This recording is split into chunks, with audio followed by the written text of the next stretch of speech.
How's it going, YouTube? It's Franco. Back here on another episode of our Life and Finance series. To get started, I want to preface this by saying that you shouldn't do any type of investing until you have 6 months to a year worth of emergency funds to cover life expenses like rent or car problems. The thing that I don't want you guys to do is start investing all of your money, all of your paycheck money into the stock market without having that emergency fund on standby. Today, we're going to be going over the benefits of optimizing your investment portfolio, or why you should simplify it, in other words. I'm going to use my own personal experience. In the past, I used to own tons of different assets in my portfolio, a little bit too much to where it was hard for me on a month to month basis to keep up with what I was investing in. I've said this in the past. I used to do heavy dividend investing when I first started out, and I had good gains and bad gains from doing that type of strategy. Now, within the last few years, I kind of taken a step back from doing purely dividend investing, where I wanted to see most of my gains come back in dividends rather than actual growth in the market. And that is something that I wanted to explain to you guys that yes, different types of investing is good, but I believe that it's better to have it way more simplified for efficiency and to maximize your gains.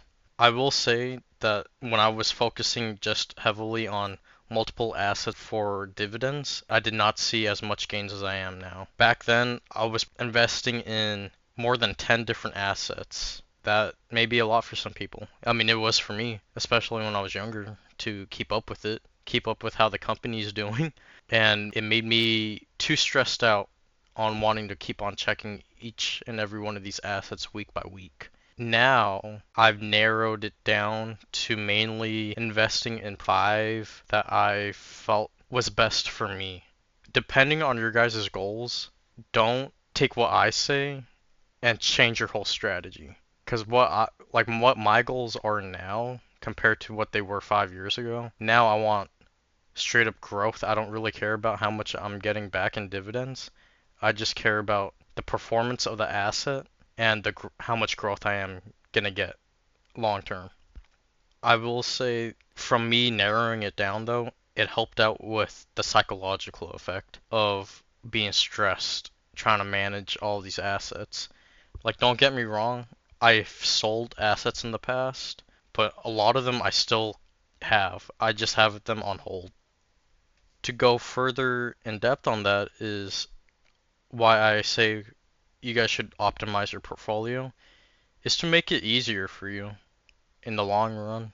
Like, it's not good for anybody's mental to check the market day in, day out, week by week. I would say it's better to check probably twice a month how your portfolio is doing in the market. And don't be scared of dips in the market, because think of dips as the chance to buy those assets at a discounted rate. Maintaining consistency through the dips and the highs are better than just waiting to buy every single dip, because the money that you don't use while buying during the high is just going to stay as its cash value. It won't grow when the market is in a high. Because I have some friends that they only buy during the dip, but they'd never buy when the market is high. And I think that is like one of the biggest mistakes that you can do while trying to optimize your portfolio, because it won't balance out. Like, your money won't balance out. You're just gonna keep on putting money into the dips, which is good. Like, you're timing the market, but time in the market will always beat timing the market. And I will say, guys, that everyone's goals is different. It might change year by year what you want, but if you are a long-term investor, then try to focus on compiling the most important assets that you view is best for your portfolio. Because I'm not the type of investor where you put all of your eggs in one basket. Like, you double down on just that single asset, that single ETF, that single stock. I'm more about diversifying it. Because when the market does crash, maybe one sector of the market isn't doing that great, whereas another sector that you're invested in is doing better. It'll balance it out. It'll balance out your portfolio. So just focus on maintaining a smaller portfolio rather than having, like, say, 20 plus assets, 15 plus assets. In the long run, I'll keep on reiterating this. It's not good for the mental, especially if you're new to this. Like, it's not good to buy multiple assets and stressing about whether or not that stock is gonna succeed in the next 5 to 10 years. It's better to just focus on the small assets that you have and focus on long-term growth, especially if you're in your early 20s. That long-term growth is gonna beat anybody who's gonna be investing late into the 30s. If you're young, you got your time. You got your time to have your money in the market, have it compound over the years, focusing on those small amounts of assets rather than having your money spread out across a whole bunch of other assets. Because eventually, if your money's going to spread thin, it's better to have your money in a more consolidated format so it can work for you better in the long run. That's something that I made the mistake on in the past. I thought like, oh, if I buy all these good paying dividend stocks, I'm gonna make my money back. I'm gonna make my money back. But I keep on buying it every month, every week. Which, don't get me wrong, they do still pay me good dividends. I haven't seen good amount of growth over time from just focusing on those small dividends. What I have seen benefit me the most actually was when I consolidated the assets that I thought were the most important for me and just focusing on that small group of 5 assets that I pushed into. Having my money focus on just those smaller conciliated assets that I chose for my own goals within the last 2 to 3 years, it almost doubled my wealth. I'm not saying that I made 100% returns, but I made a good amount to where I know that the method of me simplifying my portfolio benefited me for the long run. And I'm always the type of guy who, if the market drops by thousands of dollars, I was never scared to just keep my money in there. I've had friends who, when the market dips like crazy, they panic sell. And that's probably one of the worst things that you guys can do because making you panic like that isn't good for the mental. It makes you create rash decisions.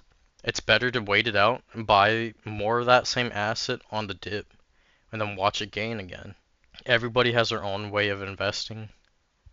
I'm just giving you guys a tip from my own experience because I felt like if I started off just focusing on a small amount and simplifying my portfolio, I would get the gains that I'm getting now.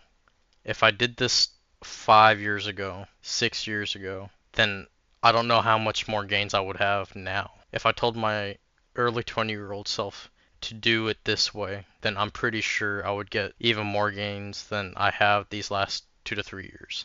But take all my tips with a grain of salt. I'm not a professional financial advisor. Everybody that's listening, you guys have your own goals in the market. Some might be short-term investors, some might be long-term investors. But if you're on the younger spectrum in your early 20s, I hope that you guys can take my tip and apply it to your own portfolio because it did help me in the long run. But thank you guys for listening. Like and subscribe if you've enjoyed this video and comment your thoughts. Thank you and goodbye. Have a good one.